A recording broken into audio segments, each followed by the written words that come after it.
श्रीमान विकास और उनके परिवार की ओर से सभी लोगों को आज एक बार फिर और इस भगवत की कथा में श्री कृष्ण जन्माष्टमी तिथि के निमित्त में सभी लोग को अभिनंदन करते स्वागत करते हैं कि जिस श्रद्धा भक्ति को भाव को लेकर बंधुगण हम सभी का पदार्पण होते चलते उसी भक्ति को ध्यान में रखेंगे, शांतिपूर्वक बैठेंगे, कथा में भाग लेने की चेष्टा करेंगे। ठीक है, चलते छोटी सी भजन के साथ में कथा को श्री गणेश करते हैं। गजानना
तिलक हो गया ना।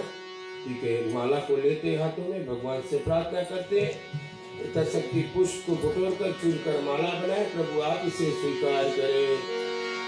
हरि ओम नमो भगवते वासुदेवाय नमः, श्री राधे कृष्णाय नमः। इति पुष्पमाला समर्पयामि।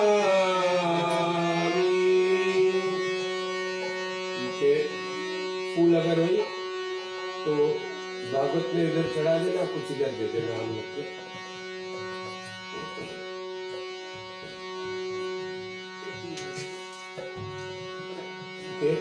अगरबत्ती जले ना, अगरबत्ती के धूप दिखाते हैं भगवान को।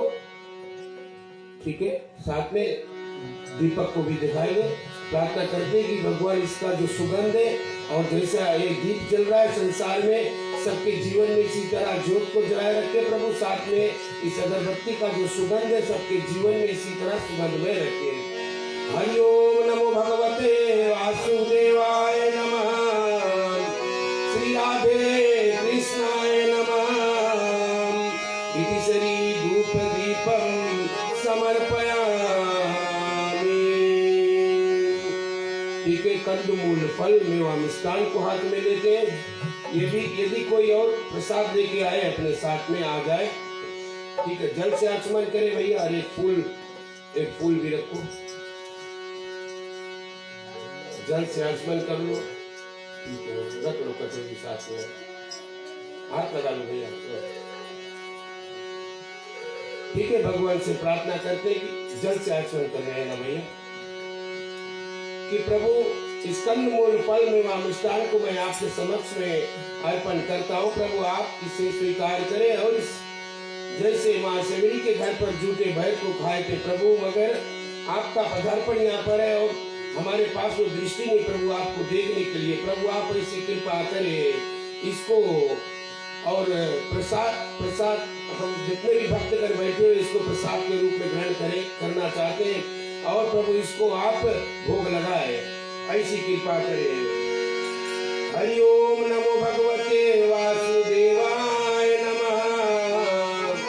श्री राधे कृष्णाय नमः। इति श्री कंदमूल फल देवामिष्टानं समर्पयामि। 5 बार आसन में छुआ लेते हैं, ठीक है। पंचामृत भी खोल लेना भैया, सब टाइम लेके आ जाओ, प्रसाद लेके आ जाओ, लेके आ जाओ। कटोरी को खोल लो प्लास्टिक में से, ठीक है। पंचामृत को उठाइए भैया, 3 बार उठाओ, गिराना मत, भगवान के चरण में छुआ, फिर कटोरी में छोड़ेंगे तब जाके चरणामृत होगा। हरि ओम नमो भगवते वासुदेवाय नमः। श्री राधे कृष्णाय नमः। इति श्री कंदमूल फल देवामिष्टानं समर्पयामि। हरे राम राम राम हरे हरे, हरे कृष्णा कृष्णा कृष्णा हरे हरे। चढ़ा दो कटोरी, बस निकाल के क्या चढ़ा लो, बाकी कटोरी पीछे कर लो बेटा।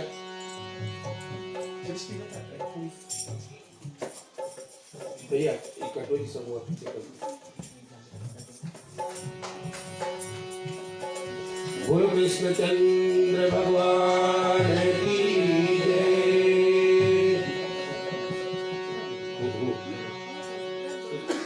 ठीक चढ़ा लो, चढ़ा लो, एक फल, एक भगवत में हुआ चढ़ा लो, इसी जगह जो है एक फल चढ़ा लो। और पकान प्रसाद भी पकवान जो है वो भी सबका कटोरी रखे।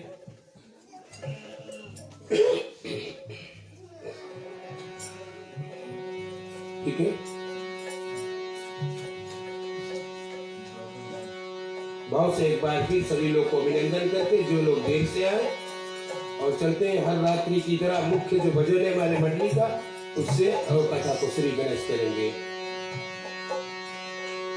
और साथ में बंधुगण जितने लोग यहाँ पर आए हैं सबको अभिनंदन है। और जो जो लोग फेसबुक के माध्यम से इस कथा को देखते हैं, यानी कि केडी इमेजेस की ओर से आप लोग को भी अभिनंदन करता हूँ, स्वागत करता हूँ कि आप घर बैठकर कथा को श्रवण करते हैं, तो आपको भी आज की कथा में स्वागत है।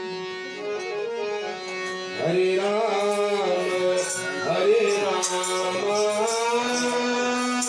राम राम हरे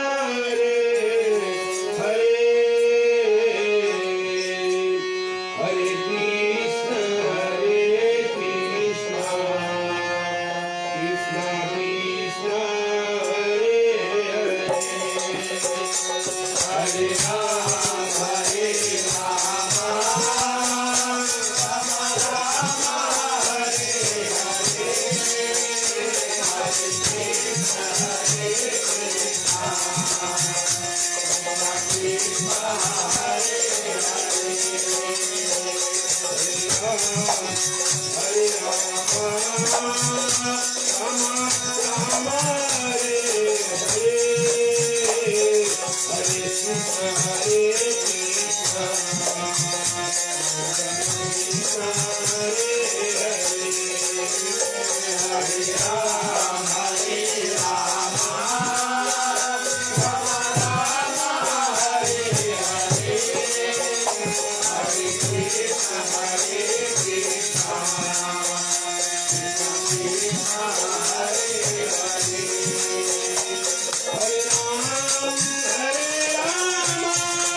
भागवत महापुराण की जय, सनातन विश्व धर्म की जय, अपने अपने गुरु गोविंद की जय, श्रोता वक्ता की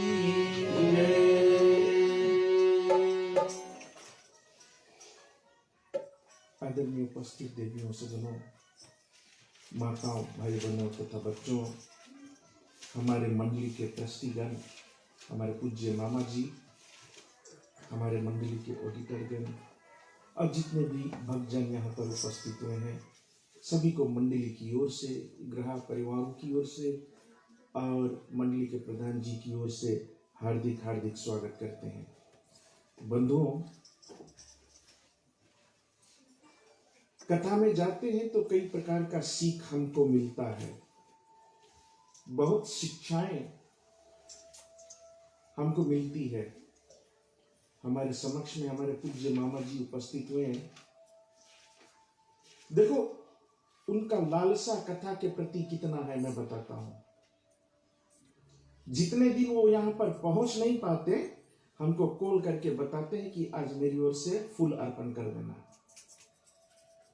आज उनके आंखों में, कल्पना करें, सोचे इसके बारे में, उनके आंखों में सुई लगा है,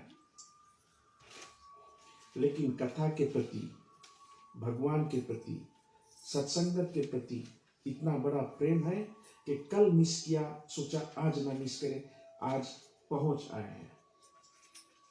मैं चाहता हूं कि हम लोग जोरदार तालियों से मामा जी को स्वागत करें। और एक बार फिर से आप सभी का हम धन्यवाद करते हैं। आप सभी ने अपने समय को निकाल करके आया और हमारे भाई सुमित जी आज यहाँ पर पदार्पण किए हैं। आपको अभिनंदन करते हैं, धन्यवाद देते हैं। कथा आरंभ करने से पहले एक बार फिर से सूचना दे दें कि कल जो हमने यहाँ से कहा था कि इस वर्ष का ऐसा सौभाग्य हुआ कि आज जब मैं जाना तो नहीं चाहिए था फेसबुक पर, लेकिन न जाने कौन सी माया का वस्तु है वो कि इंसानों को खींच लेती है। तो मैं आज वहां पर गया और जानते हो कौन दिखा मुझको वहां पर? प्रकाश रेडियो वाला। प्रकाश रेडियो वाला दिखा। और आज का उसका इशू क्या था जानते हो? कि कथा में जो पैसा चढ़ता है उसका क्या करना चाहिए। जो मंडली में जो लोग आकर के, भक्त लोग आकर के, भगवान के प्रेमी लोग आकर के पैसा चढ़ाते हैं, उसको क्या करना चाहिए, कहाँ उसका इस्तेमाल करना चाहिए। मैंने कहा धन्य कि हम लोग एक रात पहले उसके विषय में निर्णय ले चुके थे। कल रात्रि को हम लोगों ने निर्णय ले लिया था कि इस वर्ष के जो अष्टमी में जो कुछ भी आप अपना योगदान देंगे कर कमलों द्वारा, उसको हम पूरे पैसा एक एक पेनी को दान देने वाले हैं। पहला दान जो जाएगा वो उमरू में एक हमारी एक माता जी का स्वर्गवास हुआ है। हमारे प्रधान जी के बड़े भाई के पत्नी थे और कुछ बीमार होकर के अपने प्राण को त्यागा है और अपने पीछे अपने 3 बेटियों को, अपने पति को और 90,000 से ज्यादा बिल को, यानी कि मोर देन 90,000 बिल को छोड़ करके गए हैं। तो हम लोग तो पूरा बिल नहीं पे कर पाएंगे, लेकिन यथा योग्य आपके जो जेब से निकला हुआ धन परमात्मा तक पहुंचा है, उसकी शुद्धि के लिए हम लोग थोड़ा सा धन वहां देंगे। लेकिन एक पेनी मंडली के पक्ष में ले आएगा और कुछ पैसा हम लोग वहां से बा में एक बहुत विशाल घर, लगभग 12 कमरा से ज्यादा का एक घर स्वाहा हो चुका है, थोड़ी सी धन हम लोग वहां देने वाले। तो आप देख सकते हैं कि यदि आप कुछ यहाँ पर अर्पण करते हैं तो उस धन का सही उपयोग किया जाता है और उसका एविडेंस आप चाहे कोई भी चाहता हो, हमारे ऑडिटर अन्ना जी से मिल सकते हैं और श्रीमान रॉबर्ट जी से, हमारे मंडली के ऑडिटर है। और यदि कुछ उल्टा होता है तो हमको फटकार भी लगाते हैं, तो आप उनसे चेक कर सकते हैं। ये थी बात जो आप योगदान देते हैं मंडली के प्रति। जितने भी लोग केन इमेजेस की माध्यम से और श्री रामाकृष्ण रामायण मंडली के फेसबुक पेज से जुड़ते हैं, उनका भी हम स्वागत करते हुए अभिनंदन करते हैं। और जो कमेंट्स करते हैं, अच्छे अच्छे कमेंट्स करते हैं, उसको हम धन्यवाद देते हैं। और याद रहे, ये कथा दूसरे दिन आप इसको यूट्यूब पर भी जा करके सुन सकते हैं। चले श्री कृष्ण चंद्र जी के चरणों में नतमस्तक होकर के अपना प्रणाम भेंट स्वरूप अर्पण करते हुए भजन से हम अपनी कथा प्रारंभ करते हैं।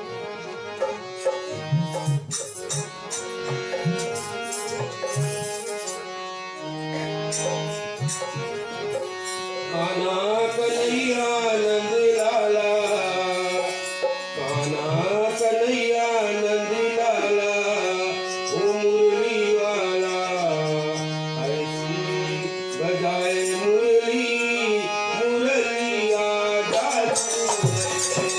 कान्हा कन्हैया नंद लाला, ओ मुरली वाला, ऐसी बजाए मुरली, मुरलिया जादू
है।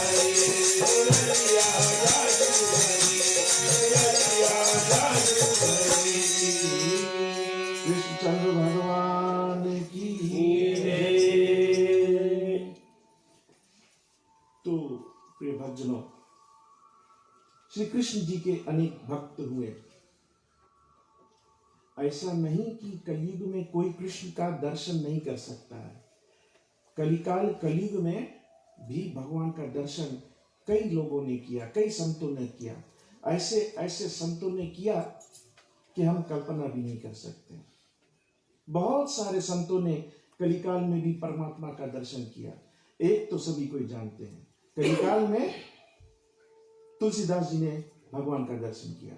एक नहीं, दो प्रभु का दर्शन किया।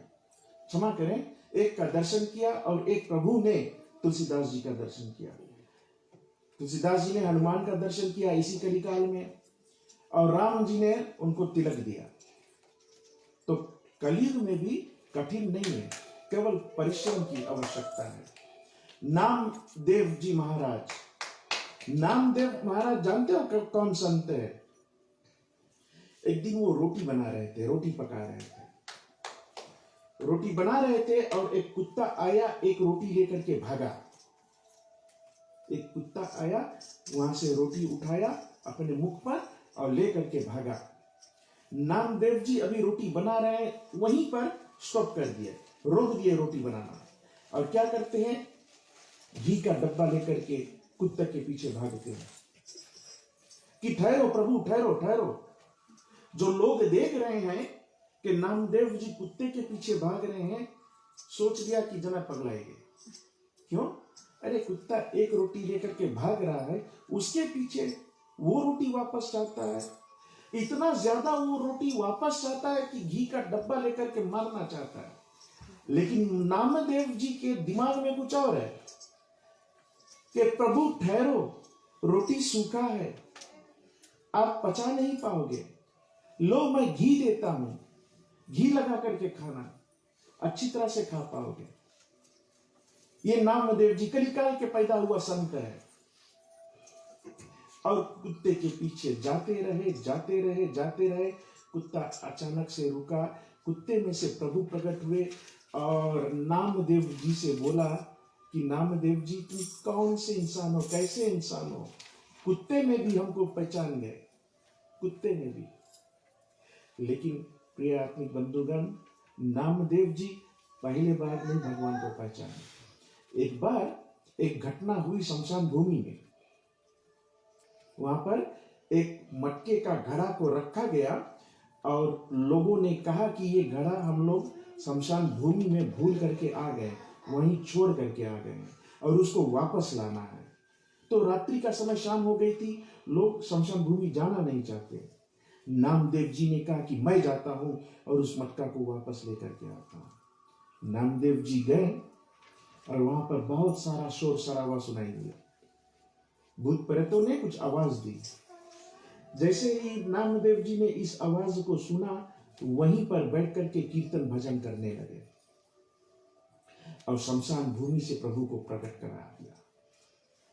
तो नामदेव जी ने भी कई बार भगवान के दर्शन को करे। पहला संत भारतवर्ष में गुजरात में हुआ, जिसका नाम था नरसिंह मेहता। नरसिंह मेहता उसका नाम हुआ, जो पहला संत था। बहुत बड़े संत हुए और 56 टाइम्स भगवान का दर्शन किए, कृष्ण जी का दर्शन किए। तुलसीदास जी आप सभी को जानते हैं, राम कृष्ण परमहंस, मीरा माता और नारायण सूर्य जी पंत, संत ज्ञानेश्वर, संत तुकाराम जी महाराज, आदि शंकराचार्य, आदि वल्लभाचार्य इत्यादि कई संत कलिकाल में भगवान का दर्शन किए। और इसमें से कई लोग तो कम उम्र में दर्शन किए परमात्मा का। मीरामाई जिस समय विवाह हो रहा था, जब परिक्रमा कर रही थी, तो हाथ में लड्डू गोपाल था। तुलसीदास जी जैसे विवाह हुआ, उनकी पत्नी पहली बार जब मायके को गई, तुलसीदास जी उसके पीछे भागे और जब उसकी पत्नी ने कहा कि हाड़ मास के पिंजरे के पीछे तुम भाग रहे हो, अगर इतना समय परमात्मा में लगाते तो तुमको परमात्मा मिलता, वो वहीं से लौट गए। अगर यदि उस दिन तुलसीदास जी सोचते हैं कि रात्रि हो चुकी है, वर्षा हो रही है, मौसम बहुत खराब है, एक रात रुक जाते, दूसरे रात में फिर निकलेंगे, दूसरे दिन निकलेंगे परमात्मा के पीछे, तो शायद वहां से माइंड चेंज हो जाता। तो बहुत कम उम्र में लोग भगवान की प्राप्ति करे हैं। लेकिन आज हम और आप सोचते हैं कि अभी बहुत कम उम्र है, अभी खेलने कूदने की उम्र है, अभी गुरु क्यों करें, अभी गुरु दीक्षा क्यों पाए, अभी बहुत समय है। हम लोग ऐसा सोच करके चलते हैं। लेकिन जितना कम उम्र में भक्ति करो उतना अच्छा है। क्यों? क्योंकि जब बुढ़ापा आएगा, लाठी लेकर के चलेंगे, पता नहीं अवसर मिलेगा कि नहीं। मैं 2-3 रात पूर्व किसी से कह रहा था कि यदि हमारे घर पर छोटे बच्चे हैं तो उनको कथा में जबरदस्ती खींच करके लेकर आओ। क्यों लेकर आओ? आज अपने बच्चे को कथा में लाओगे, कल जब हम इस संसार को छोड़ करके परमात्मा को प्यारे होंगे तो शायद हमारे लिए, और नहीं तो गीता पाठ तो अवश्य करेंगे, गीता पाठ अवश्य करेंगे। क्यों? क्योंकि आजकल के हमारे जो बाल बच्चे हैं, वो ये हमारे कसूर है, उनका नहीं कसूर है, हमारा कसूर है। क्यों? क्योंकि हम लोग उनको कथा में लाते नहीं है। अरे अभी तो बहुत छोटा। तो ऐसे ऐसे कार्य होता है। एक ऐसा संत हुई जिसका नाम हुआ कर्माबाई।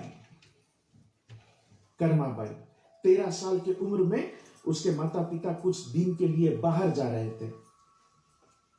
13 इयर्स की एज में उसके माता पिता बाहर जा रहे थे। उसके पिता का नाम था जीवन राम। जीवन राम उसके पिता का नाम था।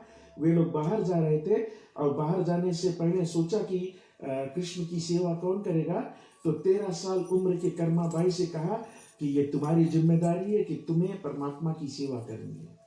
लेकिन एक बात याद रहे, कुछ भी खाना, कुछ भी भोजन करने से पहले परमात्मा को पहले भोग लगाना और फिर भोजन को ग्रहण करना। ऐसा कह करके वे लोग कुछ दिन के लिए बाहर चल दिए। अब कर्माबाई क्या करती है प्रिय श्रोताओं, बाजरे की खिचड़ी बनाई और परमात्मा के सामने रख दिया और कहा कि जब भी तुम्हें भूख लगे इसको ग्रहण कर लेना। और फिर अपने घर काम की सफाई करने लगी। तो 1-2 घंटा बीता, सोचा कि चलो चेक कर ले कि परमात्मा ने खाया है कि नहीं। आकर के देखा तो खिचड़ी ऐसे ही रखा हुआ था, पूरे के पूरे खिचड़ी ऐसे ही पड़ा था। तो सोचा कि शायद अभी भूख नहीं लगी, कुछ देर में खाएंगे। फिर कामकाज करने लगी। फिर 1 घंटे बाद आकर के देखी उसी प्रकार खिचड़ी रखा हुआ था। तो सोची, कर्माबाई ने सोचा कि शायद इसमें कुछ कमी होगी, तभी तो इन्होंने खाया नहीं है। तो जाकर के थोड़ा और उसमें घी इत्यादि को मिला करके, गुड़ मिला करके खिचड़ी को पुनः ला करके रखती है और बोलती है तू इसको खा लेना।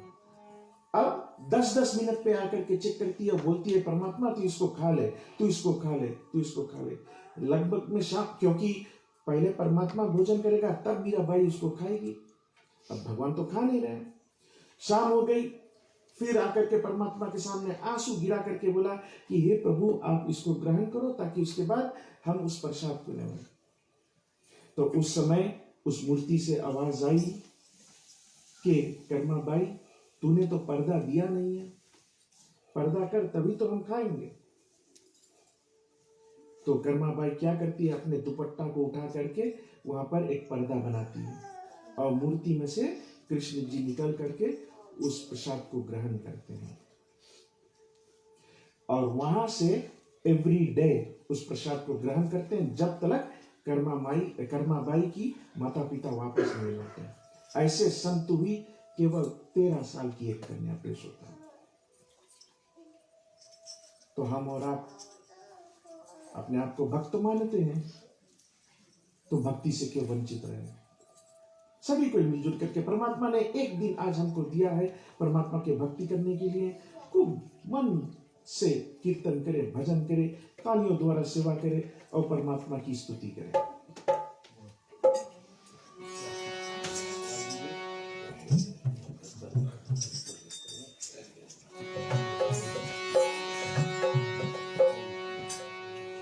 अच्युतम केशवम कृष्ण दामोदरम, अच्युतम केशवम कृष्ण दामोदरम, जानकी वल्लभम, अच्युतम केशवम कृष्ण दामोदरम, राम नारायणं जानकी वल्लभम, अच्युतम केशवम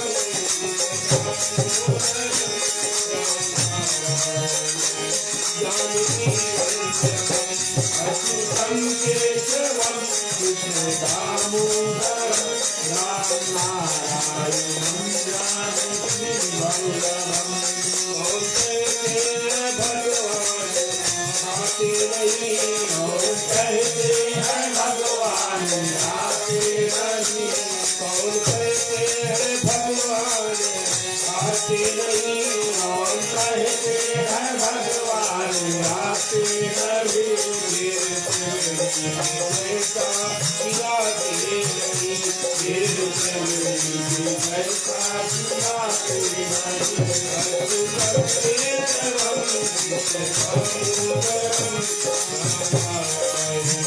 जानकी वल्लभम,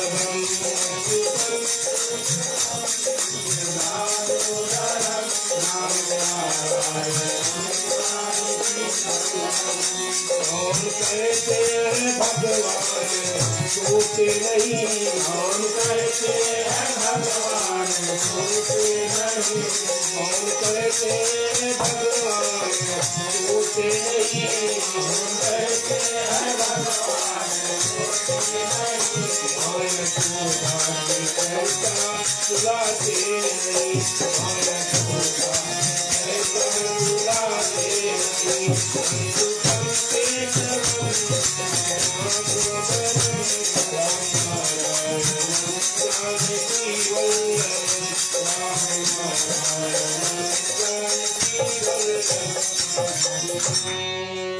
कृष्ण भगवान की जय।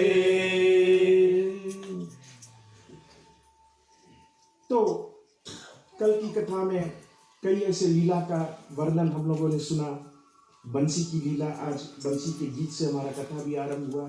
तो एक प्रश्न है, पहला बंसी जो कृष्ण ने बजाया, जानते हो कौन सी बांसुरी थी? पहला बंसी जो कृष्ण ने बजाया किसकी दी हुई बंसी थी, किस वस्तु से बनी हुई थी? ये दो प्रश्न है हमारा। कृष्ण के प्रेमी हैं तो उसके विषय में जानना भी जरूरी है। पहला बंसी जो कृष्ण ने बजाई वो अन्ना जी के इष्ट ने उसको डोनेट किया था। शिव जी ने उसको डोनेट किया था, शिव जी ने उसको भेंट स्वरूप दिए थे। तो शिव जी ने पहला बांसुरी उनको दिया। और किस वस्तु से बनाया गया था? हम लोग महादानी के रूप में केवल कुछ संतों के विषय में जानते हैं कि वे लोग ऐसे संत हुए कि महादानी कहलाए गए। हम लोग उनको महादानी के रूप में जानते हैं। जिसने ये मटेरियल दिया था बांसुरी बजाने के लिए, उस दानवीर के बारे में जानना चाहेंगे? वो दानवीर थे ऋषि दधीची। राक्षस को मारने के लिए उन्होंने अपने प्राण को त्यागा और उसके हड्डी से अस्त्र बनाया गया और उस अस्त्रों से राक्षस का सर्वनाश किया गया, ऋषि दधीची के हड्डियों से। और कुछ हड्डी उसमें बच गया था। शिव जी विचारे कि कृष्ण को लाला रूप में दर्शन करना है, और दर्शन करने में जब हम कई बच्चों को देखने जाते हैं पहली बार, तो उसको भेंट में कुछ ना कुछ देते हैं, गिफ्ट इत्यादि को लेकर के जाते हैं। तो शिव जी ने सोचा क्या लेकर के जाए। अचानक से उनको याद आया कि ऋषि दधीची के कुछ हड्डियां बची हुई है। तो उन्होंने विश्वकर्मा को आदेश दिया, और विश्वकर्मा जो वर्ल्ड का आर्किटेक्चर है, जो पूरे दुनिया का डिजाइन की जिम्मेदारी रखते हैं, उन्होंने इस हड्डी से बांसुरी बजाया और शिव जी ने उसको ला करके कृष्ण को भेंट स्वरूप में दिया। उसी बंसी को नित्य दिन कृष्ण जी बजाते हैं। देखो बंसी के विषय में एक बात देखो, हड्डी की बनी हुई बंसी। कृष्ण के प्रेमी तो बहुत लोग हैं, 1-2 घंटा उनके साथ रह सकते हैं, या यूं कहिए कि दिन भर उनके साथ रह सकते हैं। लेकिन हड्डी की बनी हुई बंसी उनके होठों का चुंबन ले रहे हैं। कृष्ण के होठों का रस स्वादन हड्डी की बनी हुई बांसुरी लेती है और अपने आप को धन्य मानती है कि कृष्ण जी के चुम्बन से वो बजती है। और जो ग्वाल बाल सखी और सखाएं थे, वो इस बांसुरी से थोड़े जलने लगे, क्योंकि वे भी कृष्ण के साथ रहना चाहते हैं, हमेशा रहना चाहते हैं। राधा रानी तो चिपट करके रहना चाहती है, लेकिन चिपटता कौन है? ये बांसुरी, जिसमें कोई जान नहीं है। बांसुरी जिसमें कोई जान नहीं है, वो भी परमात्मा से प्रेम करती है। मैंने दूध के विषय में और फूल के विषय में तो कहा है, गौओं के विषय में भी कहा है। जब तक कृष्ण का दर्शन नहीं कर ले, उनका दूध नहीं उतरता। ऐसे ऐसे लोग भगवान कृष्ण से प्रेम करते हैं, क्योंकि हमारे महाप्रभु इतने प्यारे हैं, इतने प्यारे हैं। अनेकों प्रकार के इस प्रकार लीला करते हैं। चले 1-2 छोटी छोटी लीला को हम श्रवण करते हैं।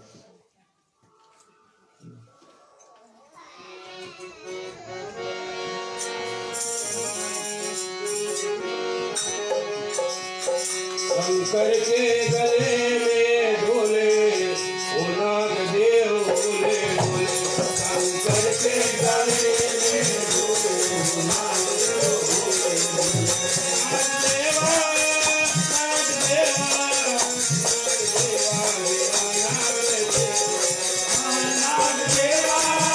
नाग देवा नाग देवा नाग देवा नाग देवा, शंकर के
के शंकर के शंकर के गले में डोले राधे बोले शंकर के गले में डोले राधे बोले शंकर के गले में डोले राधे बोले शंकर भगवान की हमारे ग्रंथों में, हमारे धर्मों में नाग की बड़ी महानता दी गई है और हमारे परमात्मा तो नाग के साथ रहते हैं। विष्णु भगवान किसके साथ रहते हैं? शेषनाग। धन्य है आप लोग। और जो प्रधान जी कह रहे थे कि शंकर के गले में, वो कौन से नाग है? अच्छा आंसर, राइट आंसर। कर जोर से बोलो कोई ना। वासुकी नाग। शंकर के गले में वासुकी नाग है। धन्य है उस्ताद जी। ये भी एक बहुत ही बड़े शिव भक्त हैं। ये भी बड़े शिव भक्त हैं। तो शिव जी के गले में, शंकर के गले में वासुकी नाग होता है और यही वासुकी नाग से सागर का मंथन किया था, रस्सी के रूप में इसका इस्तेमाल किया था। लेकिन ये जितने पूरे नाग के मंडली है, नाग का परिवार है, ये जानते हो किसका परिवार है? ये ऋषि कश्यप और कद्रू के संतानें हैं। ऋषि कश्यप के पास कई पत्नियां थी, एक उसमें से कद्रू, जिसके संतान 1000 सांप हुए, 1000 नाग हुए। और एक बिंता हुई जिसके 2 पुत्र हुए, एक का नाम अरुण, दूसरे का नाम गरुड़। अरुण जी बौना रूप में है, जो सूर्य देवता के सारथी है, उनके ट्रक ड्राइवर है। वरुण जो बड़ा भाई है लेकिन बौना रूप में है, वो सूर्य देवता के ट्रक ड्राइवर, उनका सारथी है, उनका रथ चलाते हैं। और फिर उनका भाई गरुड़। गरुड़ और नाग में कुछ कंपटीशन हुआ था और इसके कारण इन दोनों में दुश्मनी हो गई। थोड़ा 19-20 का आंकड़ा हो गया और गरुड़ सभी नाग को पकड़ करके मारने लगे। उसमें से एक नाग गया पताल को, शेषनाग हुए। एक गए शिव जी के पास, उठा करके गले में डाल लिए। ऐसे कुछ कुछ मुख्य मुख्य नाग इधर उधर भागे और एक उसमें से, उसका नाम था श्रीमान कालिया नाग, जो आकर के यमुना नदी में छिप गया। कथा तो बहुत विशाल है। यमुना नदी में क्यों छिपा? क्योंकि वहां पर गरुड़ का श्राप था कि गरुड़ वहां पर आएगा नहीं, तो इसलिए वहां कालिया नाग आकर के अपने परिवार के साथ में रहने लगे। अब कृष्ण जी एकदम एक दिन लीला करते हुए, वो जो तालाब था, यमुना नदी जो था, जहां पर कालिया नाग अपने परिवार के साथ में रहते थे, कालिया नाग के मुख से इतना ज्यादा जहर निकलता था कि वो जल जो था वो खौलता था। उतना ज्यादा जल विष था उसमें कि विष के कारण वो जल खौलता था। और जो खौलने पर जो धुआं निकलता था, जो धुएं निकलती थी, धुआं, स्मोक आजकल कई जगह से निकलता है। कई लोग तो गले में फूकनी डालते, वहां से भी निकलता है। तो वहां से जो खोलने से जो धुआं निकलता है, उस धुएं से अगर ऊपर कोई पंछी भी जाता हो तो वो भी भस्म होकर के उस जल में, इतना जहरीला जल था वो, इतना जहरीला विष था। तो कृष्ण ने सोचा अब इसका उद्धार का समय है। गेंद खेलते हुए आए, गेंद गया जल में, एक कदम के पेड़ के ऊपर चढ़े, वहां से छलांग लगाया जल में और जोर सा छलांग लगाया। इतना जोर का छलांग था कि जल वहां पर इधर उधर भागा, यानी कि जल डिस्टर्ब हुआ, थोड़ा हल्कोरा प्रकट हुआ। और इस हिलने से कालिया नाग जो अंदर छुपा था वो हिला और उन्होंने जाना कि कोई इस जल में आया है। ये जल के ऊपर से कोई क्रॉस नहीं कर सकता, इसके अंदर कौन आ गया? और कृष्ण जी नीचे जाते हैं तो इनका मुलाकात होता है, एक दूसरे का आमना सामना होता है और छोटी सी युद्ध होती है कालिया नाग और कृष्ण जी के बीच में। कालिया नाग जो कई वर्षों से, कई हजारों वर्ष से अंदर है और कृष्ण जी अभी बहुत बड़े भी नहीं हुए, अभी बहुत कम उम्र वाले एक बालक हैं, लेकिन दोनों में युद्ध होता है। और यहाँ पर जो अन्य ग्वाल बाल हैं ऊपर बैठ करके देखते हैं कि दोनों कोई नहीं दिखाई देता। कृष्ण गए अंदर और अभी तक दिखाई नहीं दिए। जब दोनों में युद्ध होता है तो कालिया नाग थोड़ा थोड़ा कमजोर होता है और उसके शरीर से खून निकलता है। खून जब ऊपर आता है जल में तो जो लोग खड़े थे उस खून को देख करके सोचे कि आज कृष्ण गए काम से। अंदर क्या हो रहा कोई नहीं जानता, लेकिन जब खून देखा, रुधिर देखा, ब्लड देखा तो बोला कृष्ण गए काम से। और अंदर कृष्ण और कालिया नाग के बीच में युद्ध होता है। अंत में कृष्ण जी कालिया नाग को अपने वश में कर लेते हैं। उनके हजारों सिर थे और उनके सिर के ऊपर नाचते हुए कृष्ण जी ऊपर आए। प्रेम से बोले कृष्ण भगवान की जय। तो कालिया नाग को अपने वश में करके ऊपर आए। कालिया नाग की पत्नियां जो थी उन्होंने जाना कि उनके पति जो बहुत गड़बड़ा व्यक्ति थे, अब किसी ने इनको ठीक किया, तो हाथ जोड़ते हुए पीछे पीछे आए, कृष्ण जी की स्तुति करें, उनके सामने हाथ जोड़ करके नतमस्तक हुए। यहाँ तक कि कालिया नाग भी अब कृष्ण जी के अधीन हो जाते हैं, क्षमा याचना करते हैं और अपना वृतांत बताया कि क्यों इस जल में रहते हैं। तो कथा कहती है कि कृष्ण जी बहुत सारा आशीर्वाद दे करके उनको कहाँ भेजे। हम और आप तो विश्वास करते हैं कि फिजी देश भेजे होंगे, रमनगदीप भेजे। और यदि रामायण का पूरा पन्ना पढ़े होंगे तो रामायण में रमनगदीप ऑस्ट्रेलिया को कहा गया है। मैं ये नहीं कहता कि फिजी नहीं भेजे होंगे, ये बात मैं नहीं कहता, लेकिन रामायण में रमनगदीप ऑस्ट्रेलिया को कहा गया है। गूगल गुरु कहती है रमनगदीप फिजी है, गूगल गुरु कहता है रमनगदीप फिजी है, लेकिन भेजे और कहा कि जब हम पुकारेंगे, ये कथा बिरले लोग जानते होंगे, मैं आज जान पाया तो मैं खुद नहीं जानता। भेजे रमनगदीप और कहा कि जब मैं पुकारूंगा तुम आओगे। और कृष्ण और बलराम ने इस कालिया नाग को वापस बुलाया एक समय, और इस पर बैठ करके ये दोनों द्वारिका नगरी को गए थे। इसी कालिया नाग पर बैठ करके फिर बाद में द्वारिकापुरी को गए थे। तो यहाँ पर कालिया नाग का दमन होता है। जो उनका अहंकार था वो प्रभु को नष्ट करते हैं। सच्चे भाव से हम और आप कथा में आए, यदि छोटी सी भी अहंकार हमारे पास होगी उसको प्रभु संभाल लेंगे, चिंता मत करो। केवल जिस किसी भी हालात में हो केवल परमात्मा के पास आ जाओ और बोलो हम आ गए, यहां से आगे तुम संभालो, और परमात्मा हमको अवश्य संभालेंगे। चले एक और भजन फिर आगे बढ़ते।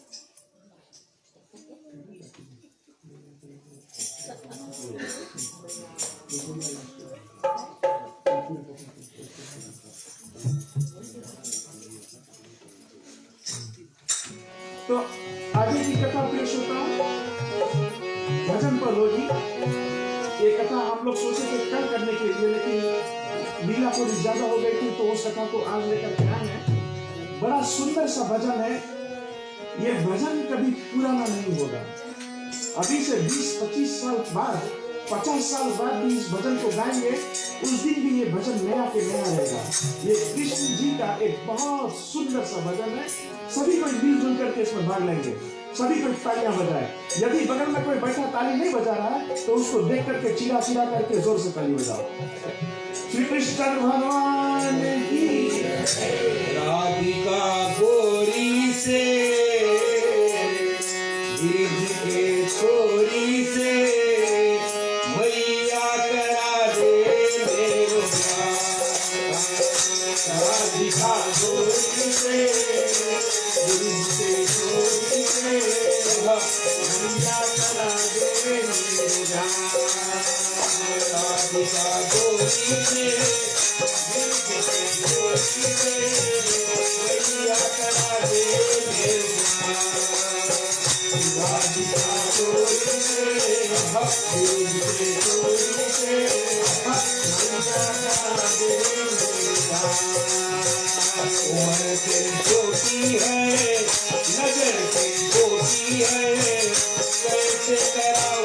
तेरू प्यार राधिका गोरी से ब्रज के गोरी से मैया करा दे मेरा।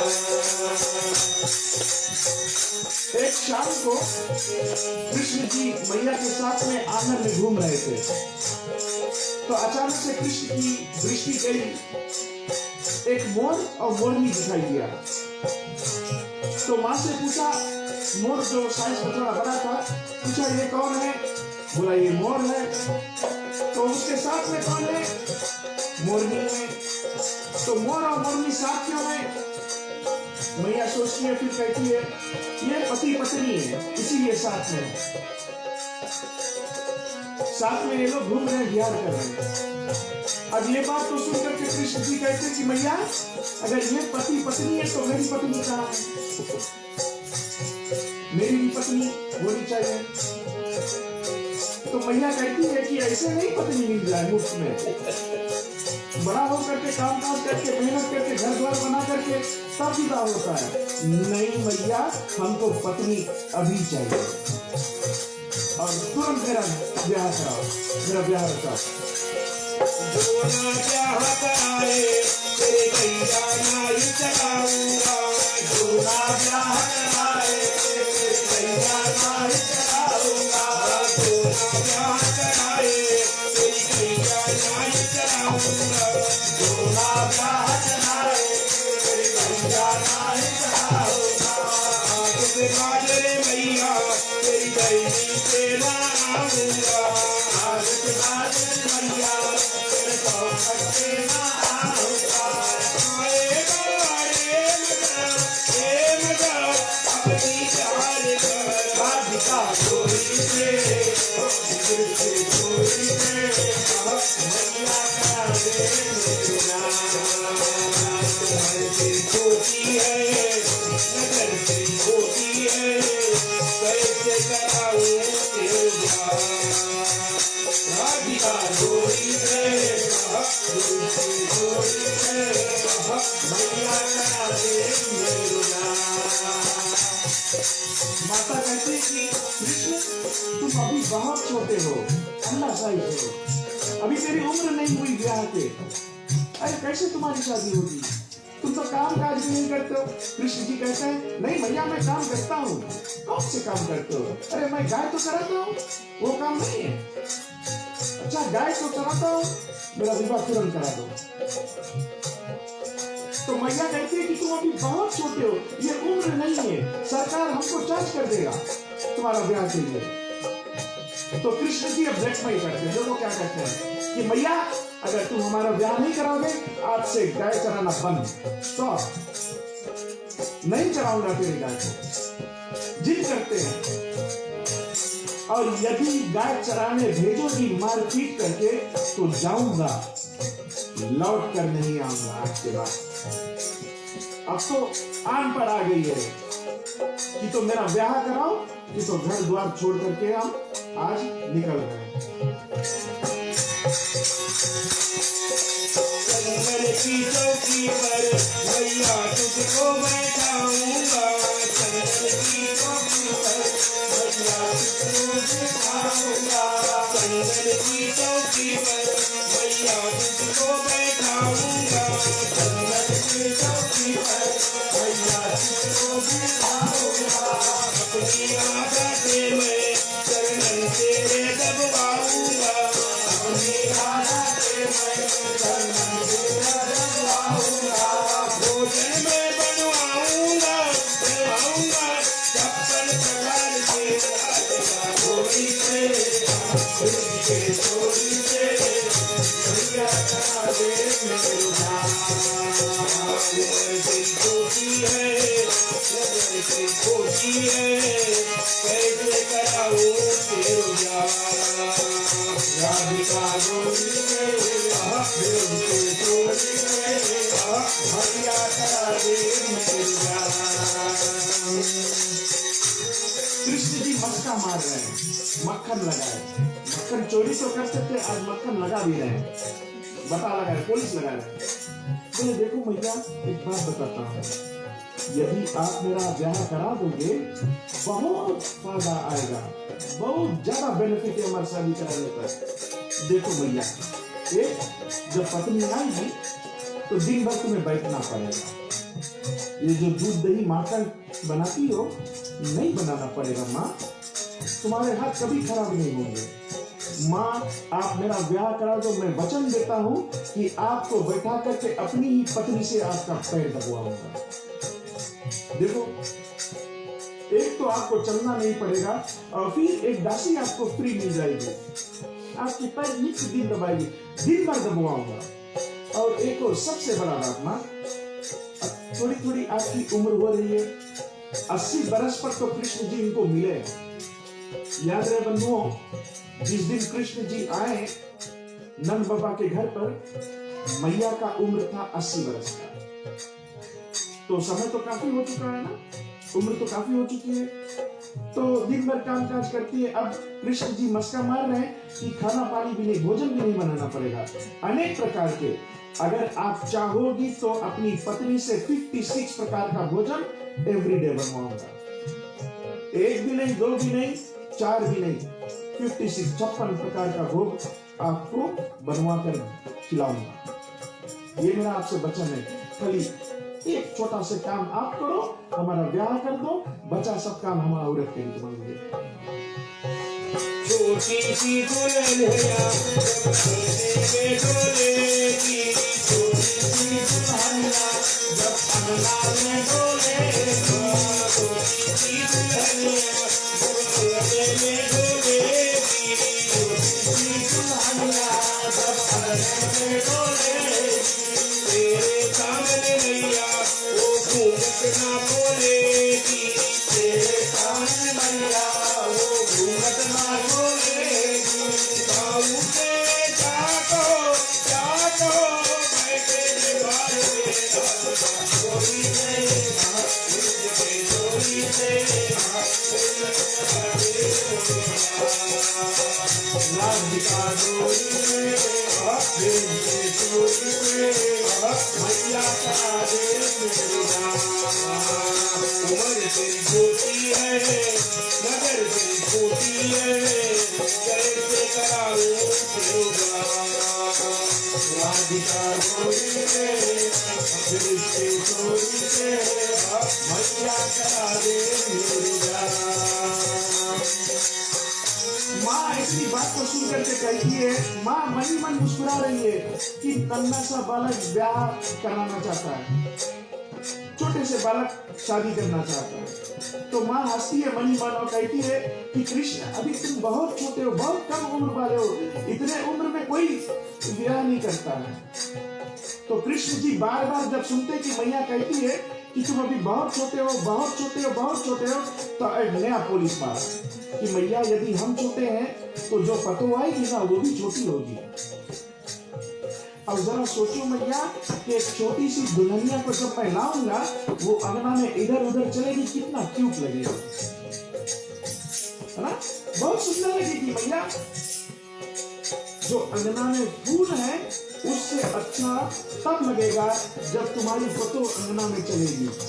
और ये वचन देता हूँ मैया कि अपना सिर, अपना फेस कभी नहीं आपको दिखाएगी, हमेशा वो घूंघट में रहेगी। और जितने भी मेहमान घर पर आएंगे सभी का सेवा उन्हीं से कराऊंगा, आपको कुछ नहीं करना पड़ेगा। बातें काना की मैया बैठी मुस्काए, बातें काना की मैया बैठी मुस्काए, बातें काना की मैया बैठी मुस्काए, बातें काना की मैया बैठी मुस्काए। देखे कान्या मैया ये देखे अपने लगाए, देखे कान्या मैया अपने हृदय में लगाए। नजर कहीं लग जाए ना, लग जाए ना मेरे लाल चोरी से मैया करा दे मेरा। राधिका डोरी से मैया करा दे मेरा। उम्र तेरी छोटी है, नजर तेरी गोपी है कैसे कराओ राधिका डोरी से गिरती के डोरी से मैया करा दे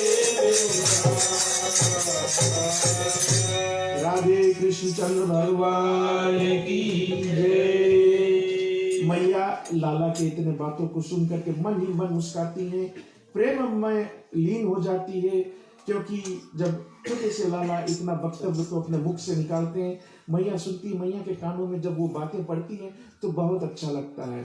और फिर मैया अपने बेटे को नजर उतारती हैं कि इतने बातों को सुन करके, जब मैंने कहा था कि बच्चों को अपने माता पिता का नजर सबसे ज्यादा लगता है, तो मैया अपने बेटे की नजर उतारती है और मन ही मन मुस्काती है। इस लीला का आनंद नंदरानी यशोदा मैया प्राप्त करती है। प्रिय भक्तजनों, राधा रानी का विवाह गुप्तनीय रूप से सीक्रेटली कृष्ण से हुआ था, और इस विवाह का पंडित था जो संसार के सबसे पहला और सबसे बड़ा पंडित था, जो संसार का सबसे पहला और सबसे बड़ा ब्राह्मण था, वो श्रीमान ब्रह्मा जी। उन्होंने गुप्त रूप से राधा और कृष्ण का विवाह कराया था। राधा के विषय में एक छोटी सी दृष्टांत की कथा बता दें। एक बार कृष्ण जी का सर बहुत खराब से दुख रहा था, मान लिया जाए उसको माइग्रेन था उस दिन। चलिए इसे कल्पना कर लें कि अति पीड़ा हो रही थी तो माइग्रेन था। और इधर पूरे संसार में चर्चा हो रही थी कि कृष्ण के सबसे बड़े भक्त राधा रानी है। पूरा दुनिया इस बात को मानता था कि कृष्ण के, कन्हैया के, लाला जी के सबसे बड़े भक्त राधा मैया है, लेकिन एक केवल नारद जी इस बात को नहीं मानते थे। नारद जी नहीं मानते थे कि कृष्ण के सबसे बड़े भक्त राधा रानी है। वो अपने आप को सबसे बड़ा भक्त मान रहे थे कि कृष्ण का सबसे बड़ा भक्त नारद ही है। ये जो नारद जी जाकर के इधर का बात उधर, उधर का बात इधर, मिनिस्टर ऑफ इंफॉर्मेशन का काम करते हैं, उसकी प्रेरणा कृष्ण ने ही दी थी। कृष्ण ने उसको चुगली करने की बात नहीं बताई थी, लेकिन कृष्ण ने उसको एक काम दिया था कि तुम जाओ संसार में जो भक्त जन अपने मार्ग को छोड़ करके दूसरा मार्ग अपनाते हैं, उनको सीधा करके सही मार्ग पर लाओ। तो नारद जी उल्टे भक्तों को सीधा करने के लिए डिस्ट्रीब्यूशन ऑफ इंफॉर्मेशन करते थे, तो अपने आप को बड़े भक्त मानते थे। तो जिस दिन कृष्ण का सिर दुख रहा था, वो आए कृष्ण के पास और देखा कि लाला जी सिर ऐसे रख करके बैठे हुए हैं। तो पूछा कि भगवान प्रभु जी क्या हुआ? तो कृष्ण ने कहा, आज मेरा सर बहुत दुख रहा है। तो नारद जी ने कहा, प्रभु कुछ पेनाडोल एस्पोर्टिया कुछ खाओ ना, कुछ राइट करो, तेल मालिश इत्यादि कराओ, ठीक कराओ अपने सिर को, ऐसे कैसे चलेगा? तो कृष्ण ने कहा, ठीक तो करवा दूंगा, लेकिन केवल एक ही उपाय है कि संसार में जो हमारा सबसे बड़ा भक्त है, वो यदि अपने चरणों को धो करके उसके जल को, चरणामृत को, चरना अमृत को मुझे अर्पण करे, उसको मैं पीऊंगा, मेरा सर का दर्द जो है वो चला जाएगा, वही हमारे लिए दवाई होगा। अब नारद जी अपने आप को भक्त मानते हैं, सबसे बड़ा कृष्ण का भक्त मानते हैं, लेकिन चकित तो हो गए कि मैं जो अपने आप को सबसे बड़ा भक्त मानता हूं प्रभु का, अपने पैरों का पानी पिलाऊं उनको, ऐसा कहां हो सकता है? ऐसा नहीं हो सकता है। लेकिन कृष्ण ने कहा कि मेरा जो सबसे बड़ा भक्त होगा, उसके चरना का पानी मैं पीऊंगा, मेरा सिर ठीक हो जाएगा।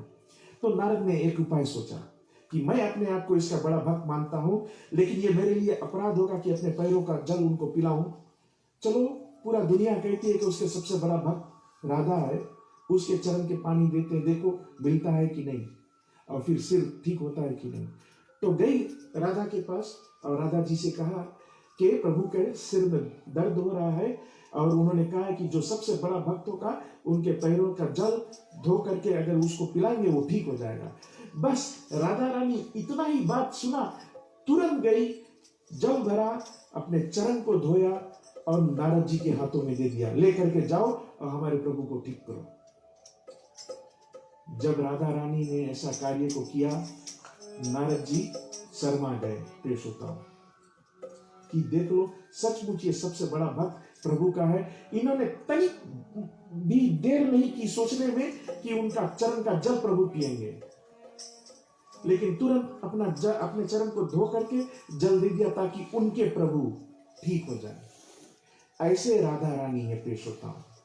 ऐसे आप श्री कृष्ण जी के चित्र को देखते होंगे, जो सही चित्र होगा या सही मूर्ति होगी तो कृष्ण जी का जो सिर है राधा की ओर झुका रहता है। कृष्ण जी उस रूप द्वारा हम और आपको बताते हैं कि मैं सदैव राधा की ओर झुकता हूं, तो मेरे चरणों को पकड़ने से पहले इनके चरण को पकड़ो, राधा के चरण को। इसीलिए राधा रानी का जय जयकार ज्यादा होता है। लोग राधे राधे ज्यादा बोलते हैं। क्यों? राधे राधे बोलने से कृष्ण जी प्रसन्न नहीं, अति प्रसन्न होते हैं। राधा मैया की जय। प्रिय भक्तजनों, इतने वक्तव्य के साथ में कथा ज्यादा हो चुका है, समय तेजी से भाग रहा है। आज हम लोग कुछ देर से ही कथा आरंभ किए, लेकिन आशा है, विश्वास है कि आपको ये कथा सुहाया होगा। जहाँ कहीं भी बैठे हो, प्रेम के साथ में खड़े हो जाए। नित्य दिन की तरह 2 आरती की थाली है, एक इस ओर रहेगा, एक इस ओर रहेगा। आरती का दर्शन करके आप 2 कदम पीछे जाकर के अपने स्थान पर जा सकते हैं।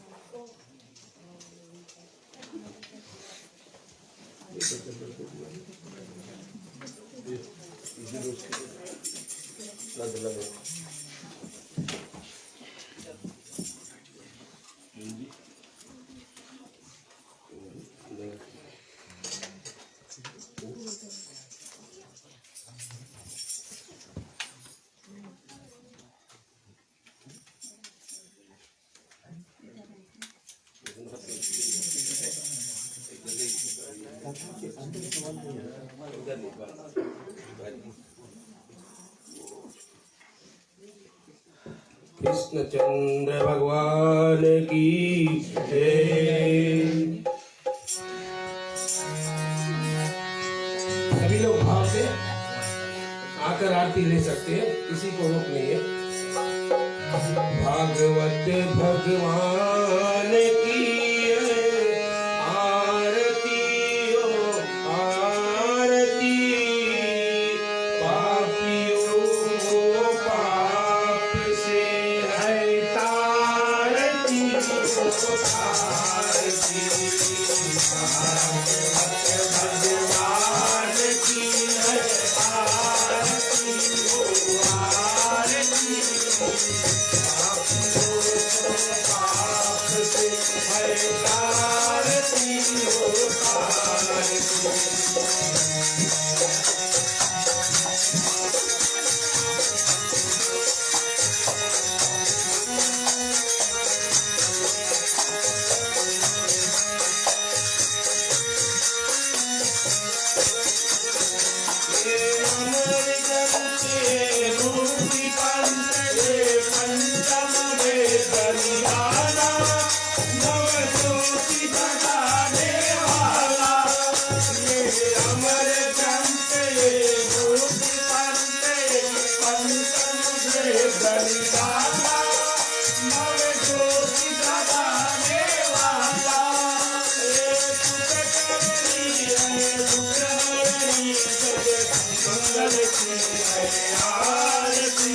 पुनीत पापों को मिटाने वाला, बिगड़ी को बनाने वाला, ये शांत गीत पावन पुनीत पापों को मिटाने वाला, बिगड़ी को बनाने वाला, श्री राम जय जय राम जय मधुसूदन की जय आरती, पापियों को आरती है आरती, भाग्यवत भगवान की जय आरती, पापियों को आरती है आरती।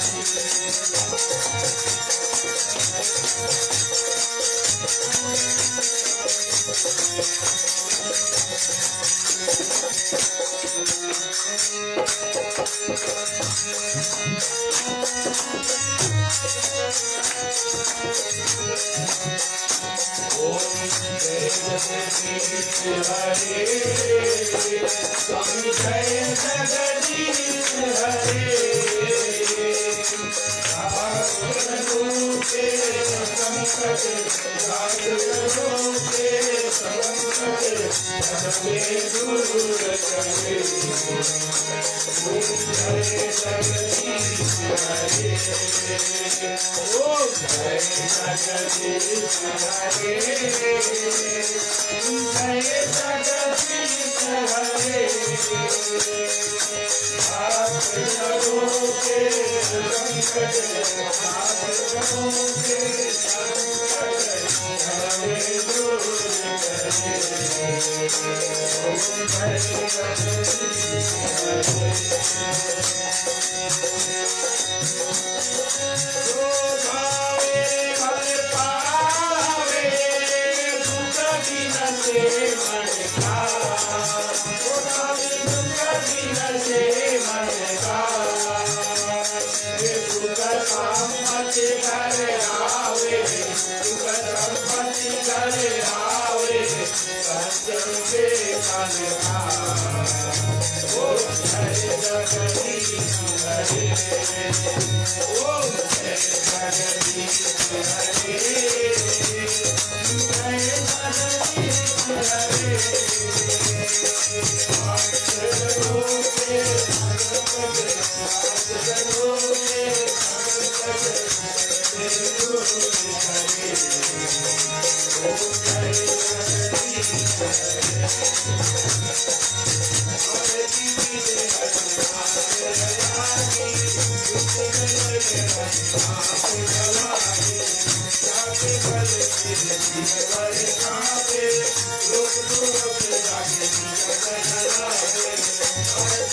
हनुमान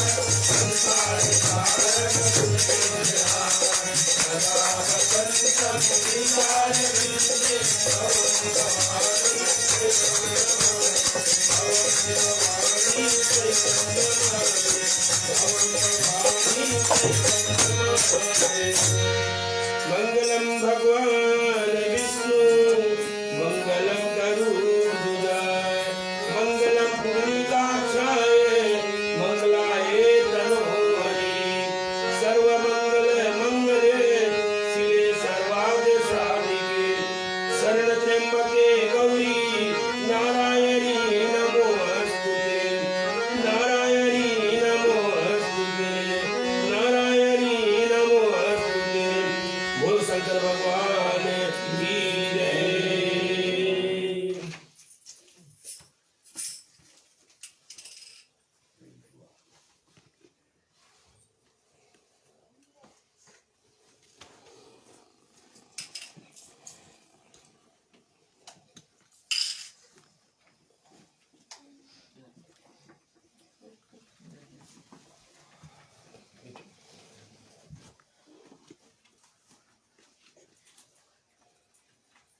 Yeah.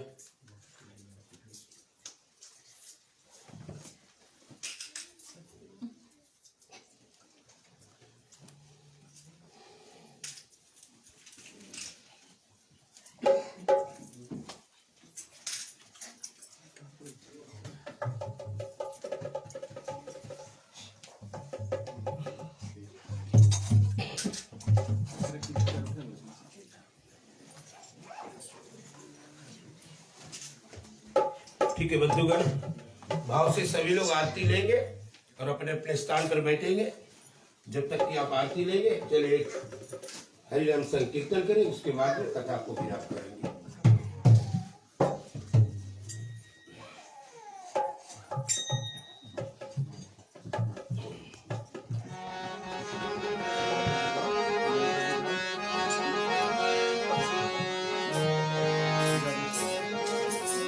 मीठे रस के भरोड़ी राधा रानी लागे हो, राधा रानी लागे हो। मन कारो कारो जमुना जीरो पानी लागे।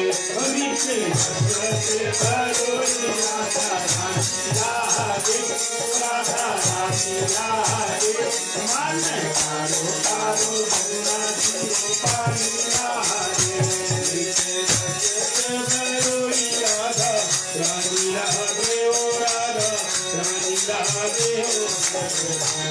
कारो जमुना जी को पानी लागे। राधा रानी लागे, राधा रानी लागे। मन कारो कारो जमुना जी को पानी लागे। जमुना जी में कारी कारी राधा गोरी गोरी। यमुना जी में कारी कारी राधा गोरी गोरी। यमुना मैया कारी कारी राधा गोरी गोरी। यमुना मैया कारी कारी राधा गोरी गोरी। वृंदावन में धूम मचाए बरसाने की चोरी। वृंदावन में धूम मचाए बरसाने की चोरी। धाम राधा जी की राजधानी लागे हो, राजधानी लागे हो। कारो कारो जमुना जीरो पानी लागे। मीठी रस से भरोड़ी राधा रानी लागे हो, राधा रानी लागे। मन कारो कारो जमुना जीरो पानी लागे।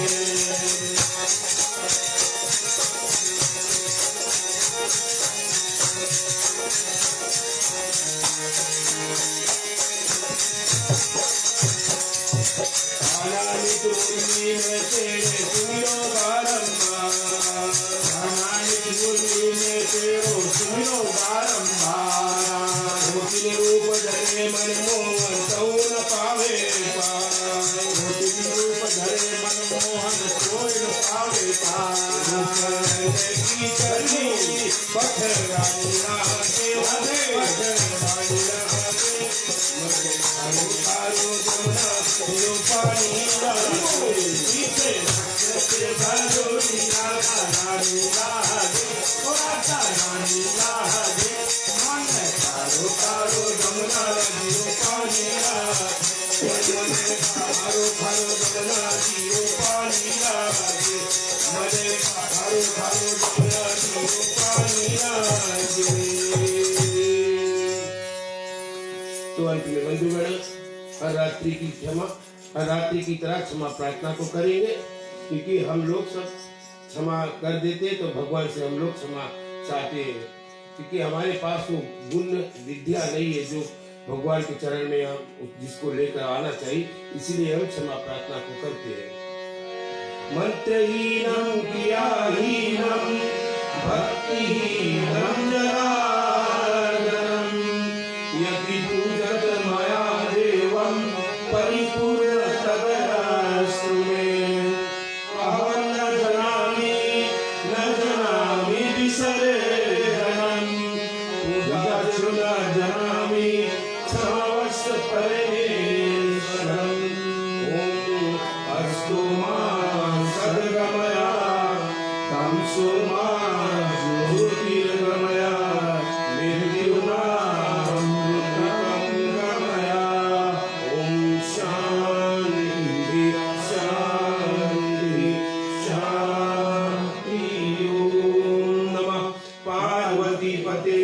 हर हर महादेव। जय जय श्री राधे, जय जय श्री राधे, जय जय श्री राधे। वृंदावन बिहारी लाल की जय। ठीक है, बस हम हम लोग अंतिम चरण में आ जाते हैं और हर हफ्ते की तरह एक बार फिर हमारे समक्ष में एक वक्ता रहेगा जो आज के हमारे जो आज का पूजन है उसमें हमको संबोधित करेंगे। और मैं आग्रह करता हूँ हमारे छोटे भाई रॉबर्ट मणिक जी से अपने मुखारबिंद से और आज के जो प्रोग्राम थे उसमें संबोधित करें। इधर चल रही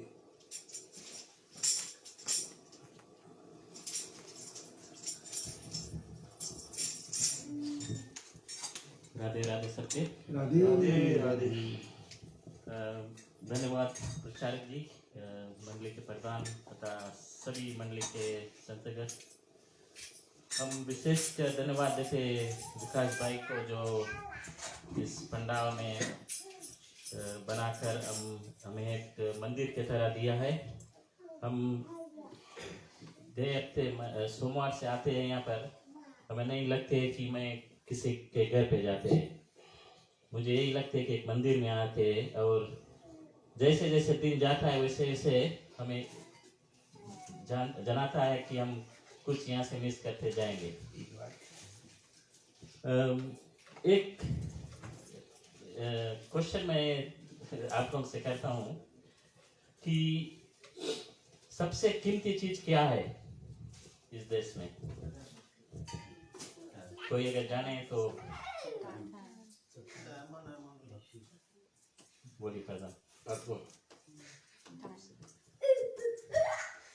सब अपने अपने जगह पे राइट है, मगर मैं सोचता हूँ सबसे कीमती जे प्रेम। अगर प्रेम नहीं होता आज हम इस पंडाल पे नहीं आते। तो सबको धन्यवाद देता है जो यहाँ आए। आज ये प्रेम के कारण आप लोग इस स्थान पे आए और हम इस अष्टमी को मनाएंगे। मैं आग्रह करता हूँ सभी को कि 2 दिन और बचे हैं, आकर इस मंडली को सहायता दे। और विशेष धन्यवाद है विकास और ज्योति और बच्चे लोग के जो अपने इस घर को खोले हमें सबको मंदिर के तरह आकर हम जो भी बैठ करें, प्रसाद है, महाप्रसाद। और भगवान को यही चाहता हूँ कि इस परिवार और जितने भी आते हैं सबको सुख और शांति मिले। जय हो। ठीक है, बहुत धन्यवाद भैया रॉबर्ट जी। कुछ शेष जो खबर है भैया बस 2 मिनट और लगेगा, विकास देंगे, उसके बाद में हम लोग पंचामृत का मंत्र बोलेंगे।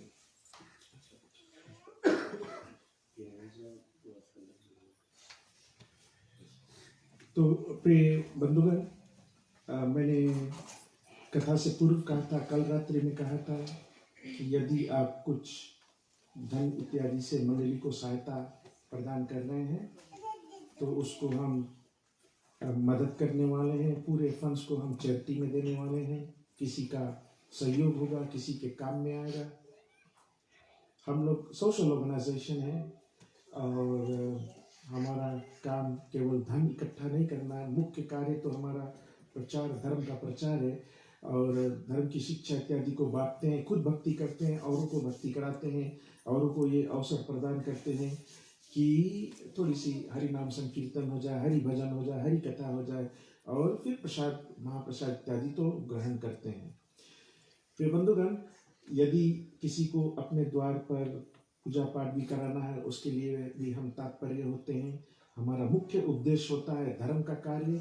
आप चाहते हो अगर अपने घर पर रामायण पाठ इत्यादि को करें तो हम तैयार रहते हैं। और यदि किसी भी रूप से आपका सहायता हमको मिलता है उसको धार्मिक काम में हम अवश्य लाते हैं। अभी इसके बाद हम लोग, हमारे धर्मेंद्र भैया जो ट्रेजरर है वो भी बहुत ही कठिन परिश्रम करते हैं। देखो, एक बात और मुझे याद आ गया, मैं ये बात सभी को बताना उचित समझता हूँ। हम लोग 2 लोग यहाँ पर पूरे दुनिया के सामने बैठ करके बहुत मुंह बजाते हैं, ये तो सच बात है। हम लोग बहुत कुछ बात करते हैं और सभी कोई सोचते होंगे बस ये दोनों से मंडियां चलती है। नहीं, इसके पीछे जितना हमारा जनता जनार्दन है, हमारी माताएं हैं, हमारी बच्चियां हैं, मंडली के और कार्यकर्ता है, वे सब कठिन परिश्रम करते हैं। रोज हमारे माताएं भोजन प्रसाद इत्यादि को बना करके ला करके फिर इसके बाद सभी को परोसती हैं, सभी को भोजन कराती हैं, सभी हंडी बर्तन को साफ करती है, फिर रात्रि में घर जाती हैं। और फिर जो दूसरे दिन जिसका प्रसाद होता है वो पूर्व रात्रि में, अभी कल जिसका प्रसाद रहेगा वो आज ही तैयारी शुरू कर देंगे। ये बहुत सारा मेहनत लगता है। हम लोग आकर के बैठ करके बात करके यहाँ से चल देते हैं, लेकिन हमसे ज्यादा काम करने वाले और लोग होते हैं। जो बच्चे लोग निगोना पानी से सेवा करते हैं उनका भी सेवा रहता है, कई लोग सेवा प्रदान करते हैं। मैं चाहता हूं जितने भी लोग यहाँ हैं सभी कोई अपने आप के लिए जोरदार तालियां दें। तो एक बार फिर से जो कुछ भी धन आप यहाँ पर दान में देंगे, कथा में चढ़ाएंगे, उसको हम लोग पूरा धन इस वर्ष का अष्टमी में हम लोग चैरिटी में देंगे। अंत में केन इमेजेस की ओर से श्री रामाकृष्ण रमन मंडली के फेसबुक पेज से एक कथा का लाइव प्रसारण हुआ। उमेश जी हमारे मंडली के असिस्टेंट ट्रेजरर, हमारा मीडिया ऑफिसर है, वो एक फोटोग्राफर भी है। यदि किसी के घर पर फोटोग्राफी करनी है आप हमारे मंडली द्वारा उसके पास जाएंगे, आपको डिस्काउंट मिलेगा। तो उनकी ओर से इस कथा का लाइव प्रसारण हुआ। जितने लोग वहां से जुड़े उन सभी को हम कोटि कोटि धन्यवाद देते हैं। मंच की ओर से सभी को जय श्री राम, राधे राधे।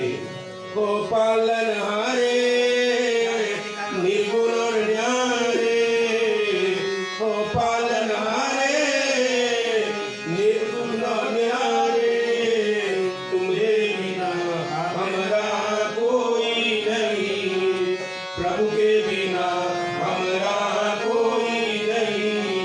हमारी उलझन सुलझाओ भगवान, हमारी उलझन सुलझाओ भगवान, तुम्हारे बिना हमारा कोई नहीं, प्रभु के बिना हमारा कोई नहीं। राम कहे सुख उपजे, कृष्ण कहे दुख जाए, महिमा प्रसाद के पाओ भोग लगाए। सियावर रामचंद्र की जय, राधे प्रिय कृष्ण चंद्र की जय।